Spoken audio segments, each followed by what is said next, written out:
Hey, healing homies. I am Keisha Anika, Honest Homegirl, and I have some channeled messages for you today. So before we get into your 411 readings, this is the channel message reading.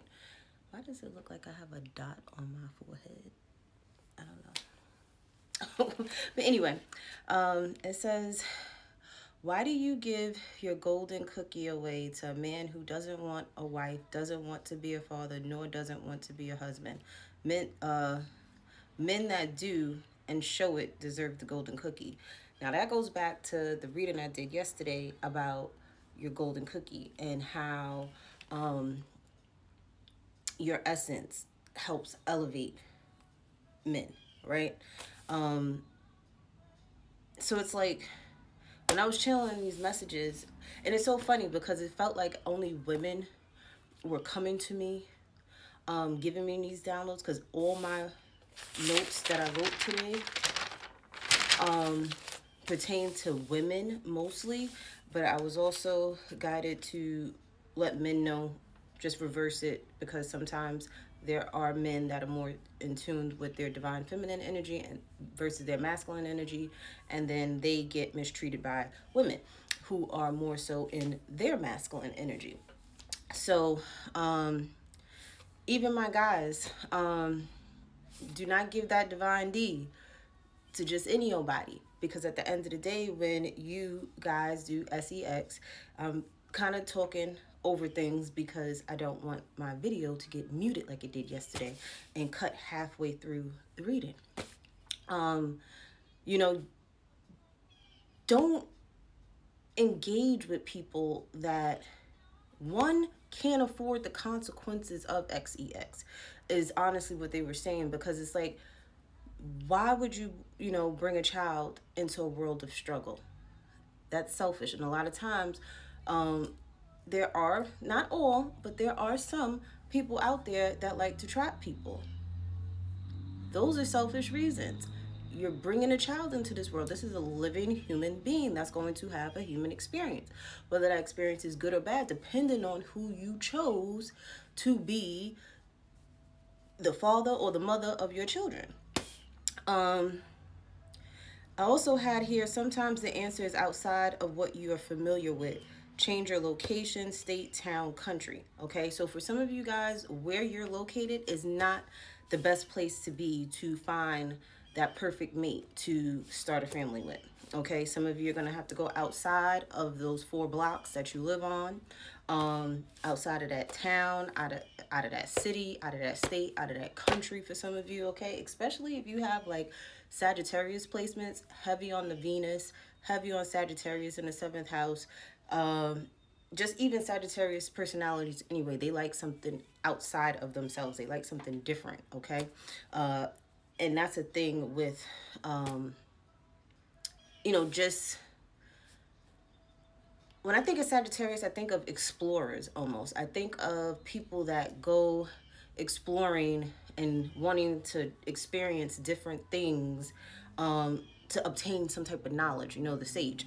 And it's like, if you have those type of placements, like I said, in your Venus, 7th house, stuff like that, you may want to go and travel outside of that. Even if you don't have those placements, some of you need to just go and travel outside of that, because there may be other aspects in your natal chart that will promote that for you. Knowing thyself before bearing children is very important. That was the 3rd download. Okay. It was like they were showing me, first they showed me like a mother, just not really knowing who she was, always questioning herself, questioning if she was a good mom, questioning if she was a good wife, questioning if this, and just always doubting things.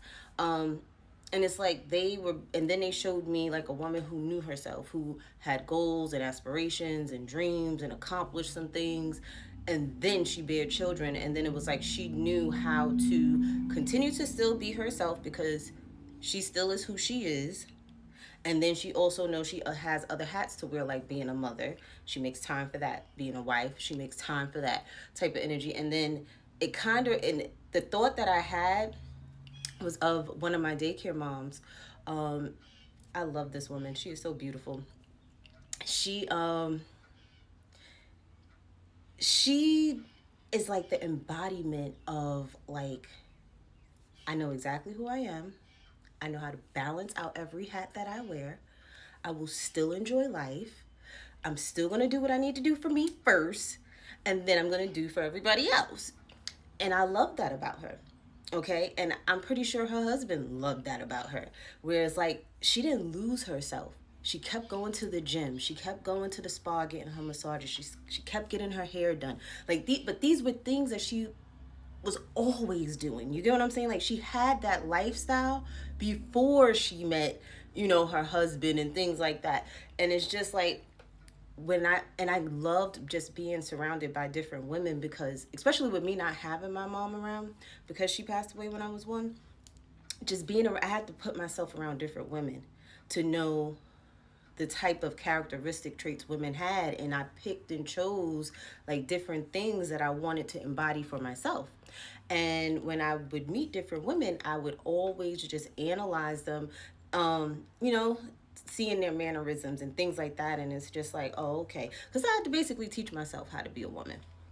But anyway, the 4th channel message was, love your family, but don't make them your entire world, because when they leave, what are you going to do? And that kind of ties into you knowing thyself, because the minute your kids go off to college, and the minute they go get married and start their own families, the minute they just decide to just up and leave, what are you going to do? Because if you didn't have a life before them, you're not going to know what to do. You're going to be stalking your child, popping up at their college in the middle of the night, crying, talking about, I miss you, baby. And they're going to be looking at you like, Mom, get a life. And that's the thing. It's like, have a life before you give life. Because then when they go and have their own lives, you can go right back to yours. Whatever your passions were, whatever your career was, like whatever it is that you were doing before them. What else?